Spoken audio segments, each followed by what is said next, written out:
Hi, everyone.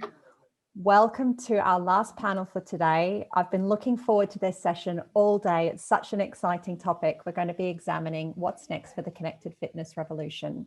We have a really excellent panel today and very much looking forward to hearing from them, hearing their thoughts and insight. Please do remember to put your questions and comments into the chat so that you can get your questions answered directly by our panel. But in the meantime, I'm going to hand over to our moderator. You've already heard from her today earlier. Very, very delighted to introduce Nicole Nason back to the stage. Nicole, over to you. Hello, everyone. Thank you for joining us tonight. We get to discuss a topic that has been hot in our industry, especially the last year. And I'm thrilled to allow our speakers to introduce themselves, beginning with Jean-Michel. Hi, Nicole. So hi, everyone. I'm very excited to be part of this panel today and to join Charles and Bruce. It's quite an amazing experience. So thanks for that. So I'm the CEO of Les Mills Media. So Les Mills is the leading group exercise content creator worldwide. So we are a global company in more than 100 countries. And we have really three segments. One, we work with fitness clubs where we create fitness group fitness classes, and we are around 25,000 fitness clubs around the world. The second is really around the fitness instructors. So we work with around 140,000 fitness instructors who are really the ambassador of the Les Mills brand, and they are trained and certified on a quarterly basis on the Les Mills fitness programs. And the third one is direct to consumer. We have Les Mills On Demand, where we have a total around 7 million weekly active users. So for us, we are all about group exercise fitness and really helping people to exercise better. And please welcome Charles Pearce. Hi, Nicole. Also, like Jean-Michel, very excited about this evening. And I am totally kind of into this whole topic of connected fitness and find this extremely interesting. What Immersive Gym is it's a new fitness platform that really aims to optimize the indoor fitness experience and really around making it the most enjoyable, the most rewarding it can be, just so we feel motivated that every day we should be exercising. Sometimes it's not easy to do that. And Immersive Gym is around looking at how we can use technology to really optimize every single fitness experience. So we want to come back and do it again and again and again. Primarily based or targeted towards the private residential sector and the leisure market. And to some extent, we're having many conversations about the workplace market. Really, the point of difference for us is the field of view. So you have this really immersive experience where you're standing in your space, you can feel that world, which you can bring inside into an indoor fitness experience. And we have a minimum of 3 walls that we broadcast our content onto. And for us, it's really around, it's around that fitness transformation and that immersion into the fitness experience. Amazing. And that leaves us with Bruce Smith. Hey, Nicole. What happens when an Englishman, a Frenchman, and a Canadian walk into a bar? I hope the answer is a lot of fun. So I'm the CEO and founder of Hydrow.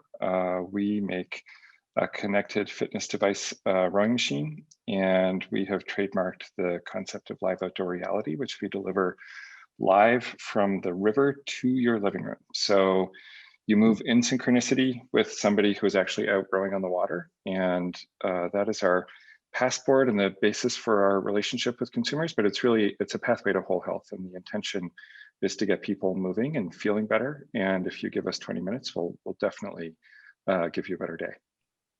Amazing. Excellent introduction, and very obvious why the 3 of you are joining me today on this panel. For the sake of time, I'm going to jump right into the first question, because especially after having the opportunity to speak with all 3 of you, I realize how much those of us who don't fully understand immersive experiences need to learn in order to better understand them. And with that, I'm going to start with Jean-Michel. Some industry experts claim customers are reaching a burnout in the world of connected fitness and mobile applications. Do you feel this is true? And if not, please give us an example of where you're seeing increases in activity and extensions in retention. Yeah, that's a very good question, Nicole. So on our side, it really depends on a country by country basis, because the experience in China or New Zealand is very different than the experience in the US or in Canada, for example. So if we look globally for us, what we've seen is that people are embracing connected fitness. We are not seeing any burnout on connected fitness. What the feedback we are getting from our consumers, for our members, is really they want actually more. How do we create more immersive experiences? How do we bring them to motivate them and provide more accountability to be sure they enjoy exercising every day? So the burnout has been really around the change between being able to connect with people, to go to event, to go to location from being at home. And for us, it's been very clear that we had to adapt our service and our offering to our customer base to be sure we provide more coaching. So coaching has been very, very important. So we actually launched a virtual coaching solution almost at the beginning of the pandemic, because we had around 65% of our members were very concerned and they didn't know what to do. The fitness clubs were closed, which was very hard for Les Mills. Like I say, we are in 25,000 fitness clubs, so half of our business was shut down. And all those members, they were trying to figure it out with their kids, as you know, Nicole, being at home, homeschooling, parents losing their jobs or being on video every day.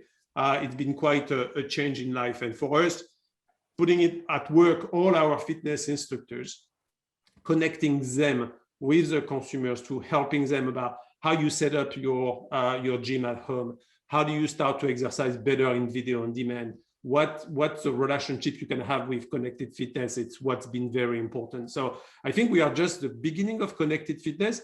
When I see what Charles and Bruce are doing in the connected and the immersive environment, I still see a lot of technology coming. So I'm pretty excited about the future. Excellent. Charles, can you please walk us through what you've been experiencing? Yeah, I certainly haven't. I haven't seen the burnout, the kind of conversation that you're talking about. I'd like to kind of find out who the experts are, because for us, we're kind of seeing unprecedented demand.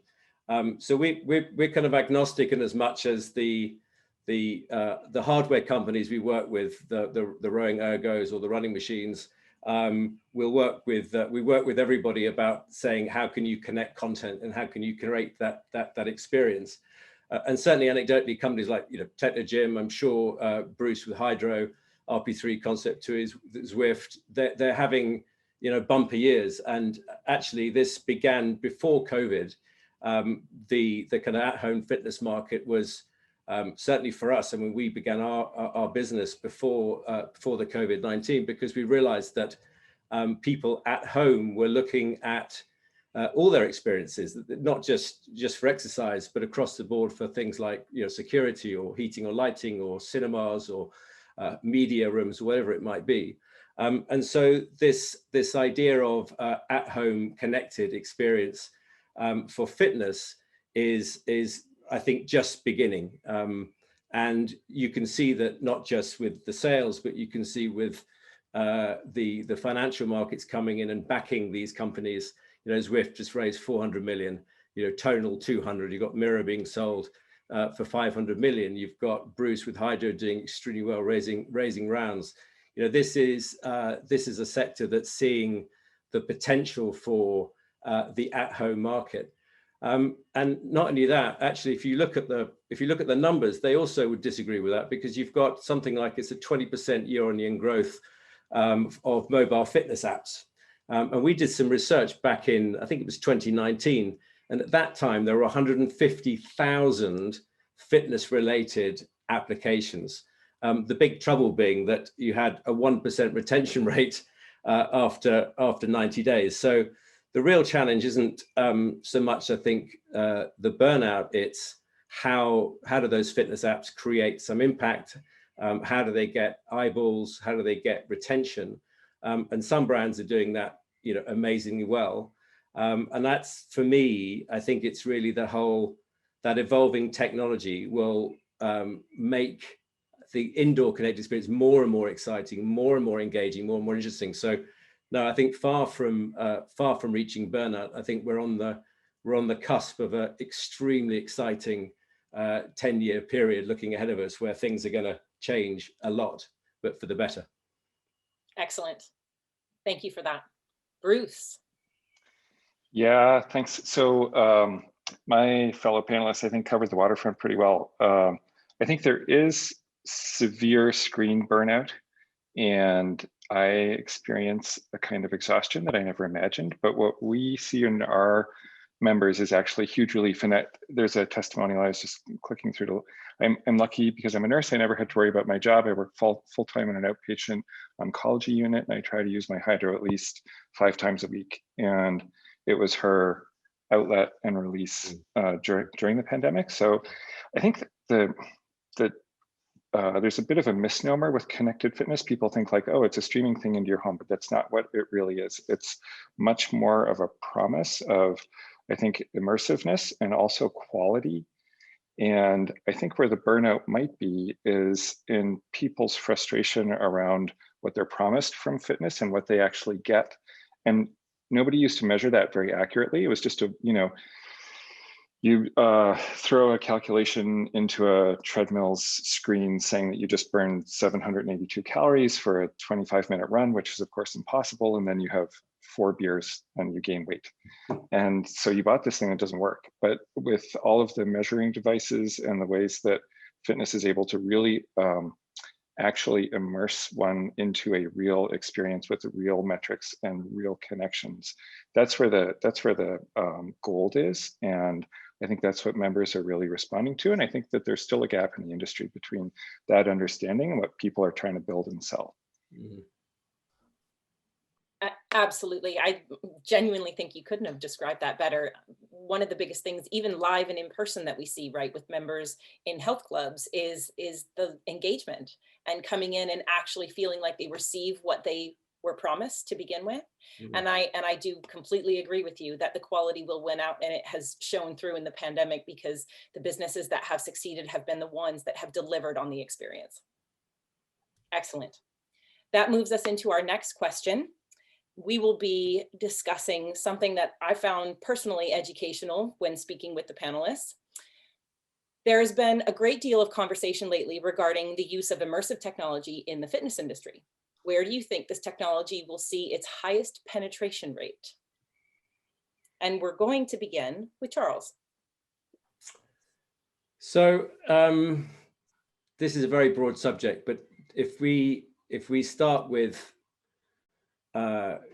what Immersive Gym has set out to do, which is to really look at why people are exercising, where they would prefer to be. So you'll probably find, certainly most rowers I've spoken to would love to be out on the water, on the right day with the right environment, 6 in the morning, mist rising, beautiful morning. But you can't always be there. You can't always, you can certainly not create the perfect environment every single day out in the real world. But what you can do is create that outdoor, indoor experience in a controlled environment on a daily basis. Whatever it's like outside, you can create that kind of immersive feeling. And so it's a very emotional concept, what immersion means, because immersion really is, for us, it's about tricking the mind that you're in the best possible place to be doing your activity. And the joy of that is that you just, as you say, you can't wait to go back in there again. And it might be you want to go back in there a row, or you want to go in there and run, or you might be that you want to go and do some yoga on a beach in the Seychelles, or whatever it might be.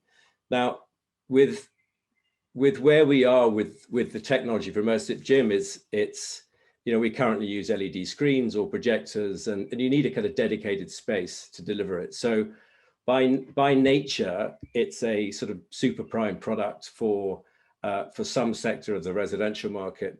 But what will happen is that technology will become one, more accessible, two, more varied, that you can create that environment in an engaging way, so you're not isolated. We'll come on to that in a minute.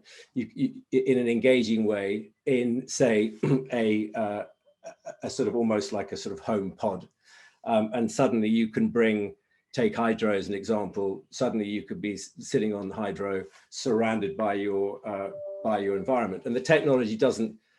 It's very hard to deliver that. So what people are doing is using VR headsets, which is this misnomer that immersion is VR headsets, but actually for fitness, long-term fitness, because I know Jean-Michel's got some thoughts on this, but sort of proper, 30, 40, 50-minute workout, headsets really have lots of issues. They're not engaging and they're quite isolating.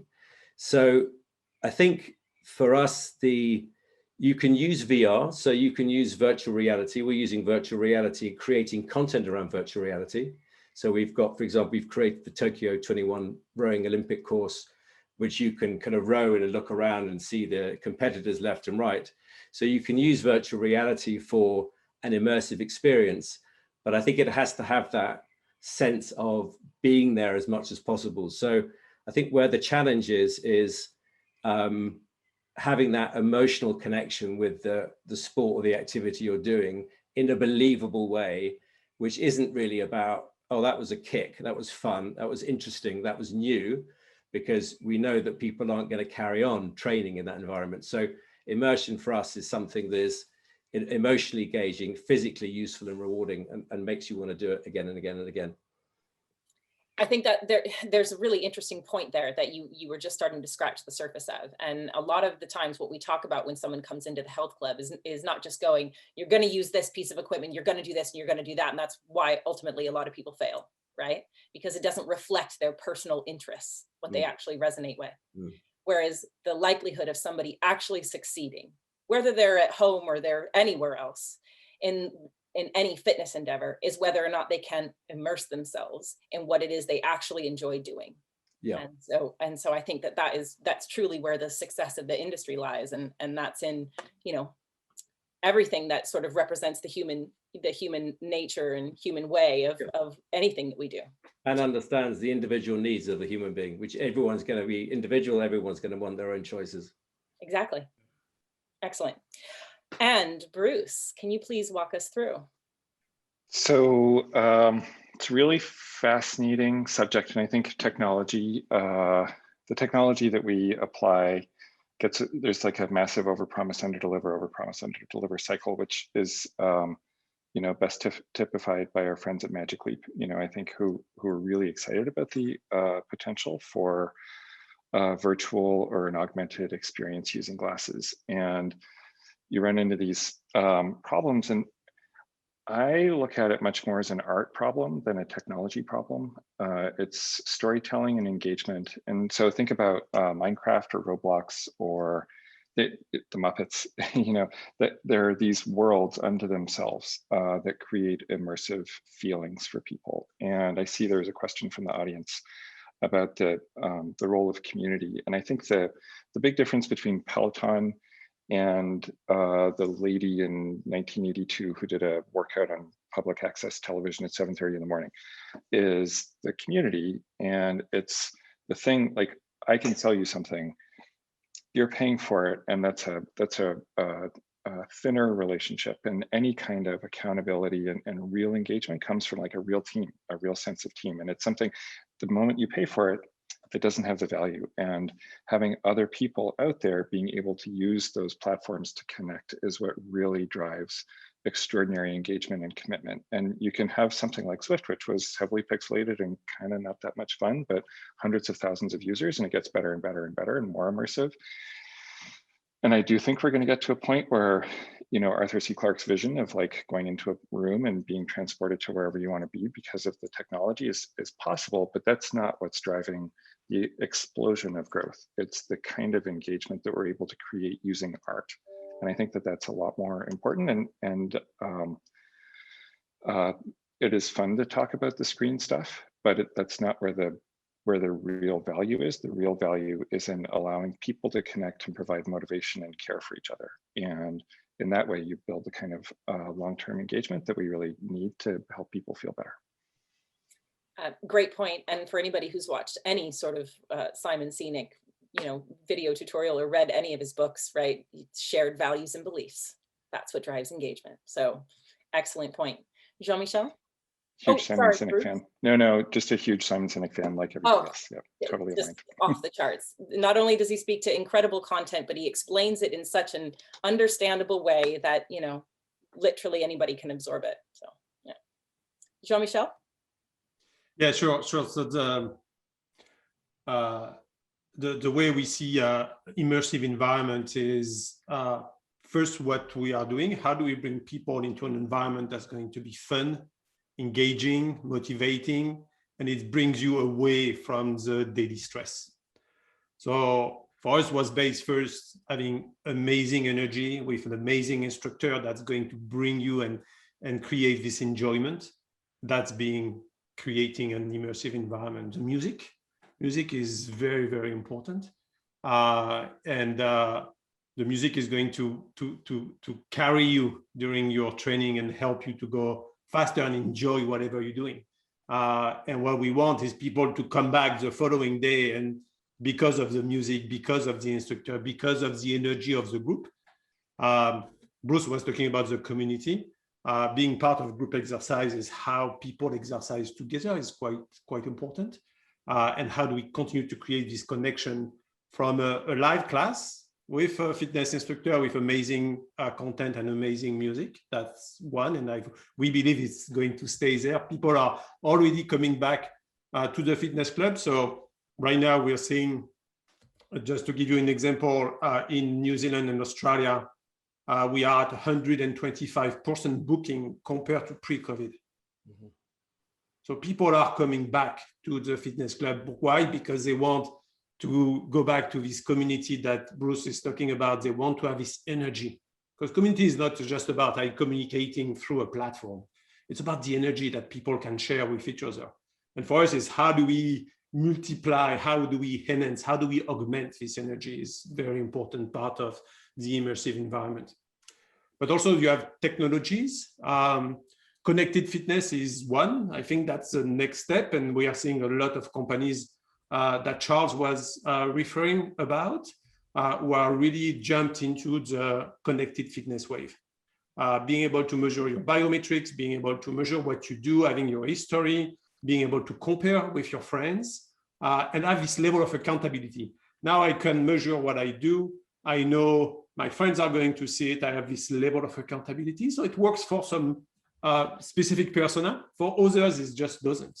But I feel, the connected fitness is bringing this value for people to be able to be more tangible around the exercise they are doing and the result that they could get. But the next level is really around computer vision and VR. Mm. So computer vision, we talked about, tonal, we talked about tempo and all the others. And I'm expecting the TV manufacturers are jumping in this wagon as well. Computer vision, I think, is going to change quite a lot of things for the mass market. Being able, once again, to measure your biometrics and be able to create a hyper-personalized experience is going to be quite important. And after moving to VR, where VR, you're going to have this, amazing immersive environment that is gamified. The gamification point is almost more important than what you're going to see, because once again, you're going to be able to be engaged into this community through VR. I'm going to have all these gaming activities and be able at the same time to see other avatars, which are going to create this group effect. Exactly. And we've just had a question come in saying shared values and beliefs. What was the reference, please? And we have enough time. I'm going to jump in and give that reference. And if anybody would like to contribute, please do so. So if you have the opportunity, the individual that we referenced was Simon Sinek, and he does a profound job of explaining why we as human beings do certain things and behave in certain ways. And one of the most common things he references is our comfort level, our ability to trust. And that comes predominantly from shared values and beliefs. And I'll give you an example. So I've lived overseas. I've lived in the Middle East. And while I was in the Middle East, there were times where I had to get around and get to certain places. And sometimes it was easier than others. And the example I would use with my teams when I was there was, picture me on a train or in public transport, and I don't know what stop to get off at. And I hear people speaking Arabic in one part, maybe people speaking French in another part. And I hear, you know, all the way at the other end of the train, somebody speaking English. Who am I most likely to go to and ask? Right? I'm going to probably go to the person speaking English, even though well, un petit peu, maybe I might do a little bit, but I'll probably go to the person speaking English because I know that they know me. We can resonate. Is that the person I should go to? No, I should probably ask somebody speaking Arabic because they're going to actually know what stop I need to get off at, right?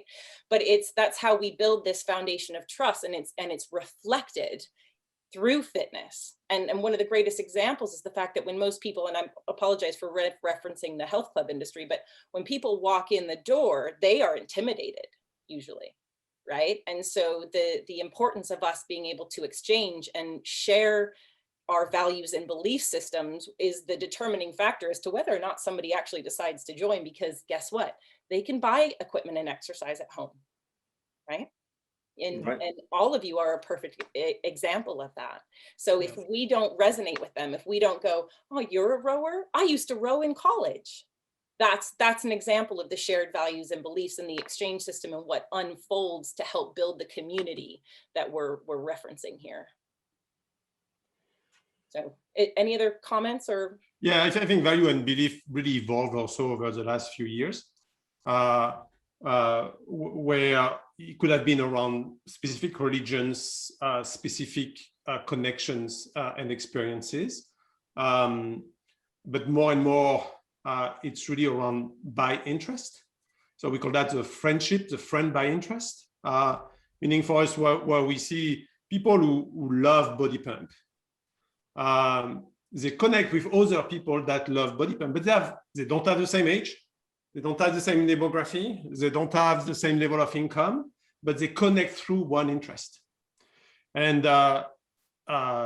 you know, when Bruce was talking about the community, what we are seeing right now in the industry is that we start to have this micro friendship by interest that are being developed.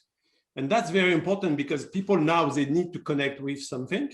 And it's not, you know, because you're white or because you're black or because you have this type of religion, not anymore. It's because you have this interest on body pump. Let's connect together why we don't exercise together, and why we have to do a better job as the industry is how do we continue to connect people through specific interests to motivate them to exercise. Because the challenge that we have in our industry is that we are all targeting the 20% that exercise all the time. But you have the 80% who actually don't exercise. They do less than the preconized number of exercise per week. Nobody's targeting them.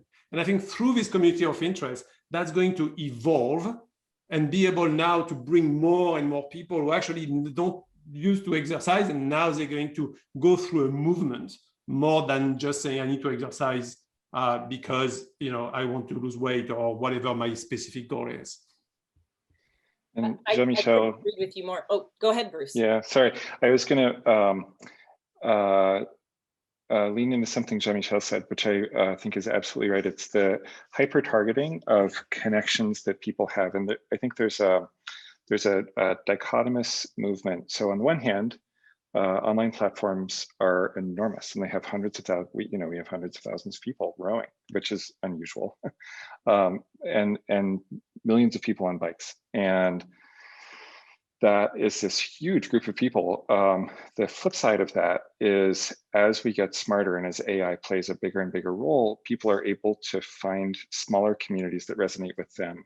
And that just wasn't possible. You know, with your CrossFit box, you might have to drive 45 minutes to find the right box, because every box is different and they have like a different character and a different set of values. And some people love Uncle Rhabdo and some people are, you know, a little more reasonable in their approach. And so it's one of those things that because the platforms are so large, that hyper targeting and segmentation is possible. And that's a giant unlock where all of a sudden you really can resonate with somebody, everybody, like everybody can find 5 friends because they can connect with people who are not geographically located to them, but share a common interest on a platform. And I think that's, it's radical. Yeah. It ultimately leads us down the path of being able to branch out from that 20% in the long run. And there was a question on here talking about consolidation of these different, opportunities or these different segments within our industry. And ultimately, I think it leads us down that path to being able to reach 80, 90, 100%, whether it's a tiny fragment or somebody doing something very small, engaging with a mobile app at home 1 or 2 times a week, or we're actually talking about, somebody, having an at-home gym and being a member of another gym, whatever it may be. I think being able to engage with people based upon their genuine interests and through technology, through what you're doing through this immersive experience, will ultimately mean that as we evolve down this road, it will become more of a connected experience regardless, because people will expect it. They will expect to be able to have that sort of relationship beyond one product or one experience. But I think also one product or one experience might be that little trigger that individual needs to start that journey, because you mentioned about going into a gym being quite daunting. Well, I think even if you've gone into that gym, and Bruce will know this about rowing machines and ergos, is that everyone's quite happy to jump on a bike or jump on a running machine because, well, I know how to run and I know how to ride a bike, but I don't want to make a fool of myself by doing something that I haven't done before.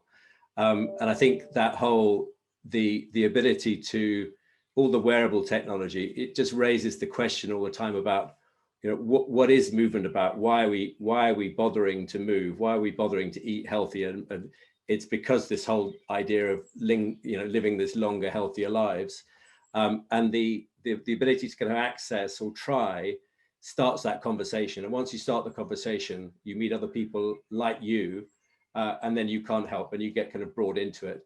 And that's why I think you've seen things like the take up of community-based apps like Zwift, which done a very, very good job. It's just that community is self-feeding, and that idea of feedback and anecdotal and meeting and social, it starts to this kind of coming out in future points, but it starts to sort of feed into some of your basic human needs, which is that the need to move, the need to be with other people, the need to share experiences. And I think you're right that the fragmentation. Well, I think there's going to be a bit of fragmentation. It's extremely fragmented market, which I think is it's going to mean some consolidations required. But I think Bruce's point that it allows you to target very, very specific groups. But I think if you're an investor, you're going to be looking at not just about fragmentation, but how do you effectively sweep up lots of fragmented markets and bring them into one service provider. I mean, Les Mills, I'm sure you're after, you want to bring those people into the Les Mills community and make that the community of choice for gym goers. And we've done, I think, a good job of talking about the physical benefits, right? And what we can actually do to improve that. And we haven't even scratched the surface of what your industry could do, your section within our industry, but what it can do to help improve the mental health. Like it's endless. Yeah, and the point is that they were never separate issues. Exactly. Absolutely. They've been fragmented, but we live a life, and that life includes what we eat, how we sleep, how much we enjoy our work, whether we're stressed or not stressed, how much exercise we do, and exercise we know is the greatest deliverer of drugs to our body to make us the most, the happiest we can be. But yeah, exercise, mental health, they're the same thing in many regards. Yes. Same statement to make. I'm sure lots of people will go, no, but you've missed the point. Yes. But there are strong links. Well, and I think hopefully conversations like this will be the catalyst to begin pushing us or major players within the industry to make the necessary integrations that we need to do with each other in order to continue to evolve and not only remain relevant, but actually do what I think all of us set out to do in the beginning, which was to actually help people. I genuinely believe that people who are in the fitness industry become passionate about it, and they enter it because they realize that we can actually improve other people's lives, and not to get too silly about it, but genuinely, let's do that and let's get better about it. Yeah, 100%. Excellent. Okay. Well, if no one else has anything left to contribute, I'm going to move on to the final question. Nicole, I just have to ask, are you Canadian? You talk, all of your points are like downright Canadian in their content. I am originally from Seattle, so Close enough. Close enough. And I over here in the UK, everyone thinks I'm Canadian. I think my accent is maybe because of how much time I spent near the border. I don't know, but yes, and I will take that. I appreciate that. That is a compliment. Thank you. All right, last and final question, and we're going to be starting with you, Bruce. I'm just going to make sure I've opened my screen here so I can catch all of the questions from the viewers. So with that, how would you advise a fitness organization who wanted to build a connected solution with features relevant today and 5 years from now? Thank you for the question. And we did start Hydrow specifically with the idea of live outdoor reality, because we knew that the two-dimensional presentation of an immersive experience that we deliver today, which is incredibly immersive and hard to make, and I think really special, better than we thought, in fact, was not going to be where we would live. And we called ourselves Hydrow Live Outdoor Reality because we know that the immersive characteristics that we'll be able to deliver in the future are going to be based on different technologies. And so I think that positioning is important. I don't think that the storytelling is going to change much, but I think that the overall shape of things to come is going to be decided between Facebook and Apple. And they're, two infinitely deep pockets, and the places to watch and the CEOs that I interview and chase down and hound for information are the people in the gaming industry and people who sell their companies to Apple or Facebook with the kind of technology around stereoscopic viewing and stuff like that. So it's understanding that we are definitely headed somewhere different from where we are today. And I think all of that said, none of it works if you don't have really great storytelling and if you don't really focus on the humanity of what you're doing.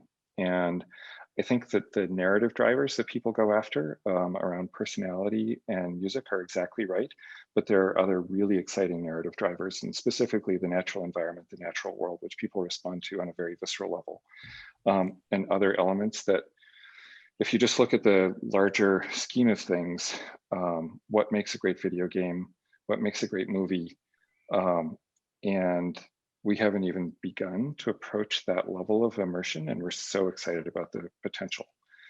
I think that fitness sometimes thinks of itself as like a big world, and when you have 2 or 3 unicorns running around and companies like us who have raised hundreds of millions of dollars, it seems like a big deal. Go over to EA Sports. It's not a big deal. Like we are this tiny corner, tiny fraction of people's attention. And what we need to do is actually flip that around, because we have an incredibly important role to play in people's lives, and we're failing right now. We're like, here's a prescription, do something kind of hard and boring, and then you might feel better, and you'll be able to take better care of your kids and move around when you're 80. It's got to be exactly the opposite. It has to be this immersive, delicious piece of honey that you really want every single day. And we need to do a lot more of learning from companies that have already figured that out, that are great at getting human beings to do stuff that may or may not be good for them. Perfect point. We could spend all the money in the world that we want, and if we don't pay attention to the human factor, then we've wasted that. Yeah, that's exactly right. And that said, we think a lot about immersion, and I do think it seems like Apple's going to come out with something soon. And Facebook ran those exciting ads in the New York Times. They actually ran paper ads, which just the fact that we're talking about the fact that they paid for ads in a paper that got delivered to somebody's doorstep, like good move, well done. Yeah.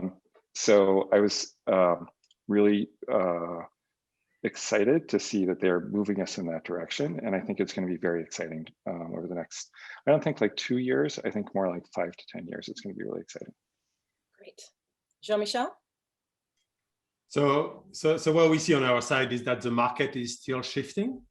So fitness is a very old industry. It's a dinosaur industry that hasn't been disrupted by big tech. And Bruce was talking about Facebook and Apple, but I think it's all the GAFA right now. Google, Apple, Facebook, and Amazon are really, really looking at it. And they are like big sharks, and they are tasting it and see if it tastes good. And if it tastes good, they will put significant investment to be able to disrupt it. So for us, what we do is we are a 50-year-old company, a New Zealand-based company, so we are far, far away from everything. What's important for us is really to be close on all the M&A deals out there. So I personally spend almost every month a new deal to look at what's happening in the merger and acquisition world. And what we've learned around the last 12 months or so is that retention and monetization is critical in the connected fitness world. You have a lot of startups. It's a very fragmented market. I think you have one new mirror right now every week in the world, every week. So as you can imagine, you're going to have some winners and you're going to have some losers. And the consolidation is coming. We are expecting in the next 18 to 24 months that we're going to have a significant consolidation in the fitness industry across the board, meaning club industry as well as at home. And there is no winner right now, not yet. So if you want to really build a connected fitness solution, think retention number one, meaning for retention, think about your members, your subscribers, your user, and really go into what we talked about, this friendship, this friend by interest. How do you bring value to this user that help this user to make progress depending on its goal? So go back to basic, really go back to basics. And we are saying that with clubs. So we talk with hundreds of clubs every week, and what we are fitness clubs around the world. And what we are saying is that the club, they are migrating from focusing on real estate, or the club needs to be beautiful, the equipment needs to be there, it needs to be clean, to now focusing more on the member and what the member wants to achieve. Before fitness club, they didn't want to have the member to come in the club. Why? Because there was a cost. Now it's totally different. What they have to do is to have this 360 view of the member, and to be sure the member can exercise within their real estate, within their fitness club, but also go for a walk, or use Hydrow, or use Charles solutions, and so on and so forth. They need to have this 360 view.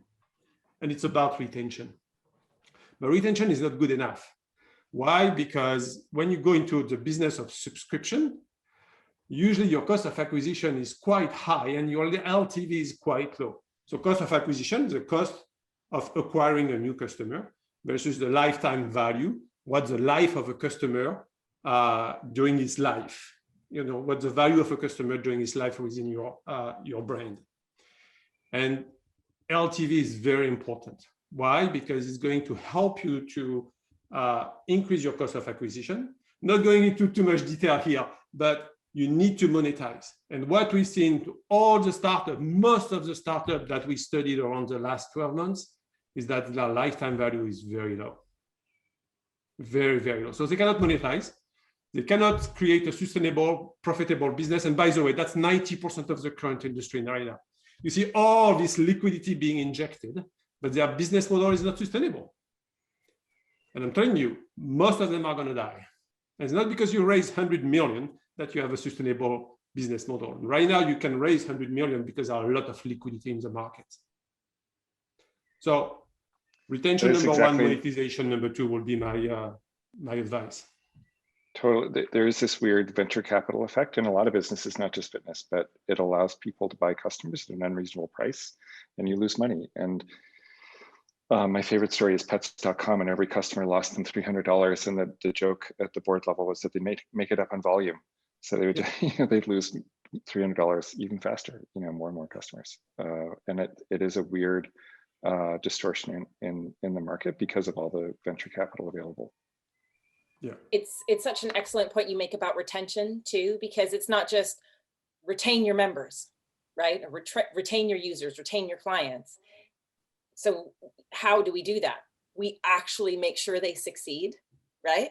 Whatever it is they're setting out to do, the more we care about them actually succeeding, as opposed to it being a theoretical thing, the more likelihood we will have of people being happy and therefore referring, suggesting, investing more, whatever that might be.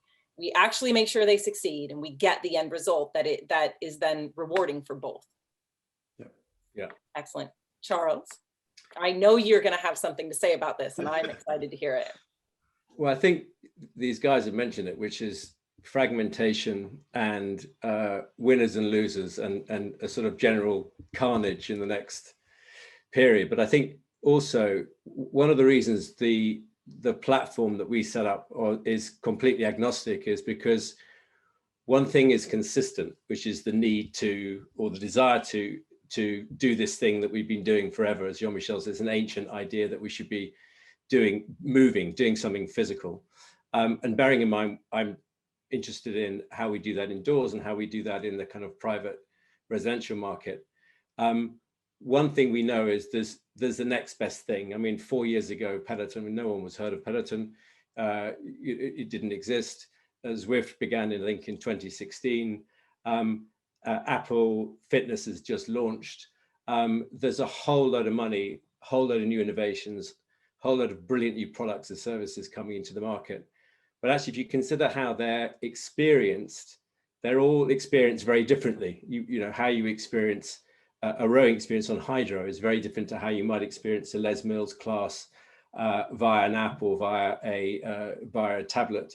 And they're all very, very different. So for us, it's saying what is it going to take to encourage an individual to have that desire to move every single day, to want to make that part of their daily life.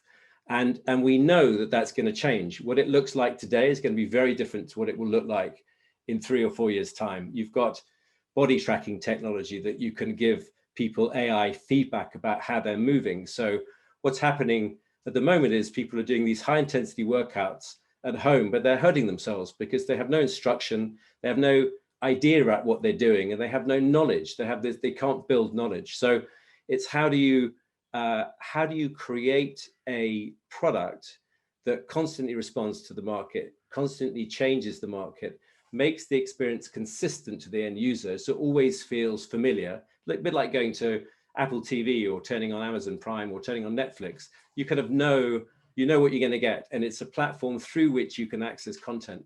So for us, the platform is around the ability to continually change, the ability to continually refresh the experience, and the ability to be able to, in a way for us, set environments up that we can go and talk to someone like Bruce or Jean-Michel and say, like, how can we make this a truly incredible experience for those that can pay? So we talked about hotels before we started, about you can go in and book, you can book a single room with no sea view, or you can book the suite with a sea view. So it's saying, look, it's still the hotel, it's still going to stay somewhere, but we can create these experiences based on where people are. Are they in a gym? Are they at home? Are they on the move? Are they in a hotel room? Are they at work?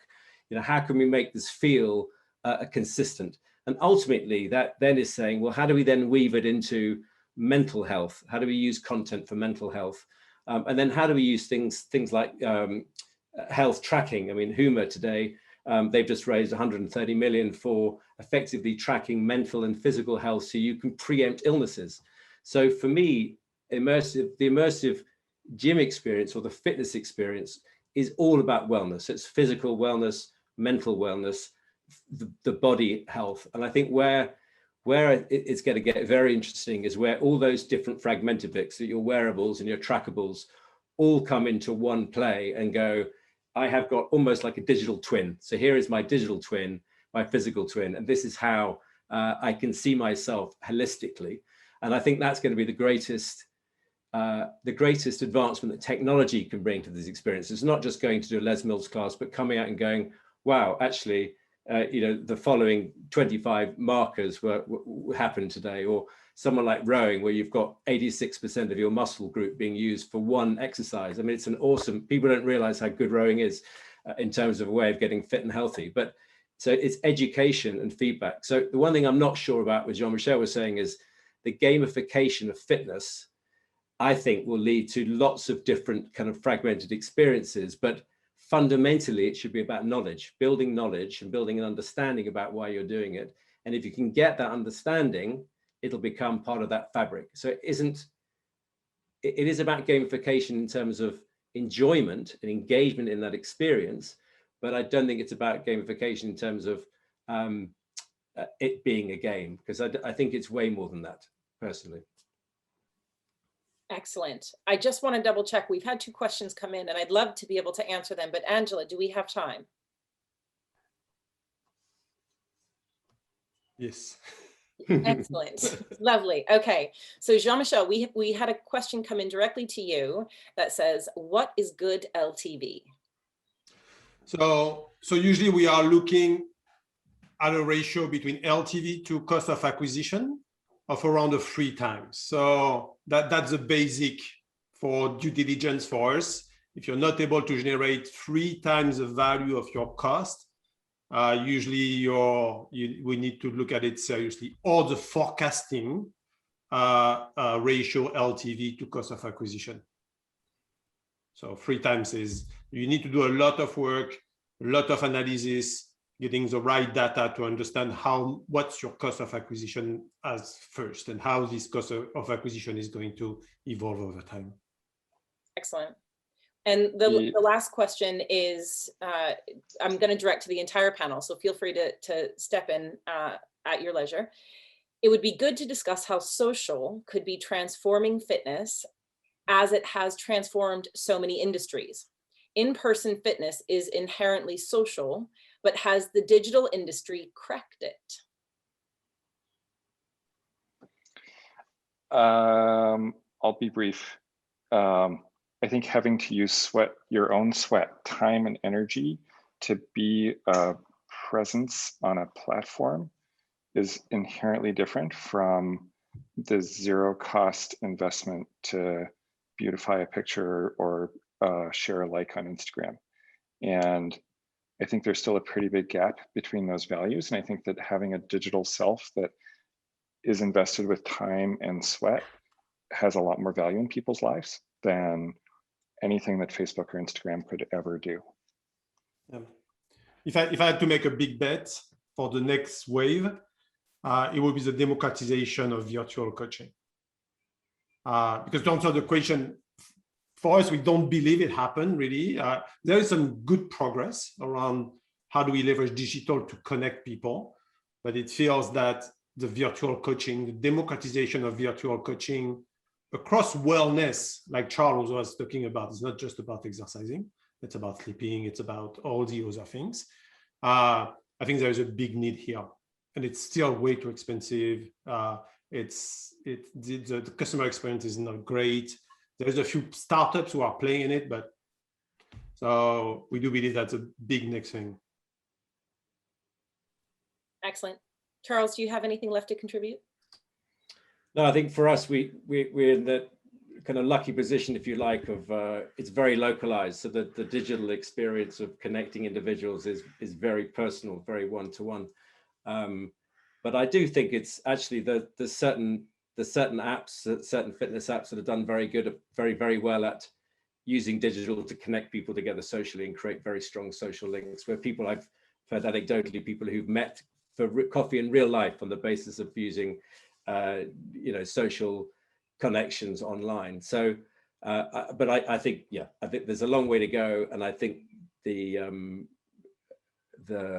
market for connecting people, if that will come, as long as the experience of the fitness activity they're doing is engaging. But fundamentally, whatever you say, if you're spending half an hour, that motivation has to come from inside. You have to want to go and do that. You have to go and want to spend half an hour on Hydrow and Row. And then if you can have that made better by a conversation or by engaging with great content, that's a whole different ballgame. But fundamentally, you've got to take yourself there yourself. So I think social can do so much, but it all comes down to the desire from within to do something different and do something well every day. Yes. What's your experience, Nicole, here? What's your experience on that? Because you're working in fitness clubs, so you know very well as well. So here, I'm going to be a bit cheesy, so bear with me. I'm going to get up on my You're Canadian, so it's okay. Exactly. If there was any Brits on the panel, I'm sure I'm driving, or in the audience, I'm sure I'm going to drive them nuts. So we spoke about Simon Sinek earlier, right? And one of the best examples that he gives of sort of human interaction, I loved. He talks about 3 individuals. Okay, one of them's walking down the well, 2 of them are walking down the street. One of them sitting on the bench. Okay, there's a gentleman walking with a backpack of books, and the zipper's not done upright, and the books fall out. And the person walking behind him kneels down and helps him pick up the books. And as he does that, he gets a burst of oxytocin in his brain. The person whose books fell gets a burst of oxytocin in his brain because the other guy helped him. And the person sitting on the bench who didn't even interact with the scenario gets a burst of oxytocin because they have then witnessed this kind interaction between 2 human beings. And I think therein lies the solution to us cracking social, right? So if we can generate this experience where we are encouraging this interactivity, where we are looking out for and supporting each other, then I think we'll get there. Is that helpful? The reason why the gym industry does this so well is because we have in-person interaction. We can do that, right? It's easy for us to do. And so if we can figure out how to do that really well through an immersive experience, then we'll get there. The Excellent. chief is back. The chief is back. And with that, please just let me say, I feel so lucky to have been asked to moderate this. And thank you so much to everyone for your time and input. And if you don't mind, I'll probably be pinging you emails afterwards because I would just love to stay in touch. And I appreciate your expertise. Thanks, Nicole. And I will say thank you to Nicole. For those who didn't know, she's been the epitome of balancing work and home life, and she's gone to a tremendous effort to be able to moderate this panel this afternoon. I'm really glad that she's back to do so. Thank you so much also to our panel. What a fantastic discussion. I've just so enjoyed that, and I'm feeling very, very inspired, and I know there's a lot of ideas knocking around in our audience as well. Thank you, of course, for being so interactive on the chat and really getting involved. Look, we hope you'll join us again tomorrow. We're diving deep into women's health. On Friday, we'll be back to cover mental health in a lot of depth, obviously very, very relevant to the discussions we've been having today. But in the meantime, I will let you all get on with your evenings, days, depending on where you are in the world. Thank you once again to our panel for a wonderful discussion. Thank you, Nicole. Thank you to our audience, and goodbye.